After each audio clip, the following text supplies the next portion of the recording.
ஒரு சமயம் நாரத முனிவர் குதிரை வண்டியில் சிவன் கோயிலுக்கு சென்று கொண்டிருக்கும் போது ஒரு ஏழை குதிரை வண்டியை நிறுத்தி, ஐயா, வெயில் அதிகமாக உள்ளது, என்னால் நடக்க முடியவில்லை, உங்களுடைய காலணிகளை கொடுத்தால் நன்றாக இருக்கும் என கேட்க நாரதரும் காலணிகளை அந்த ஏழையிடம் கொடுத்தார். கொஞ்ச தூரம் சென்று அந்த ஏழை மறுபடியும், ஐயா, வெயிலால் தலை காய்கிறது, வண்டியில் குடை இருந்தால் தாருங்கள் என கேட்டான்.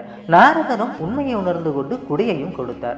உடனே அந்த ஏழை, இவன் இவ்வளவு ஏமாளியாக இருக்கிறானே, இவனிடம் இந்த குதிரை வண்டியை கேட்டால் என்ன என்று குதிரை வண்டியை கேட்க நாரதருக்கு கோபம் வந்தது. அடே மூடனே, வெயிலில் இருந்து தப்பிக்க 2 பொருட்களை கேட்டாய், கொடுத்தேன், இப்போது தேவையே இல்லாமல் குதிரை வண்டியை கேட்கிறாயே, உன்னுடைய ஆசைக்கும் ஒரு அளவு வேண்டாமா என கூறிவிட்டு தான் கொடுத்த 2 பொருட்களையும் மறைய செய்தார். அளவுக்கு அதிகமாக ஆசைப்பட்ட அந்த ஏழை மறுபடியும் வெயிலில் வாடி வதங்கி நடக்க ஆரம்பித்தான்.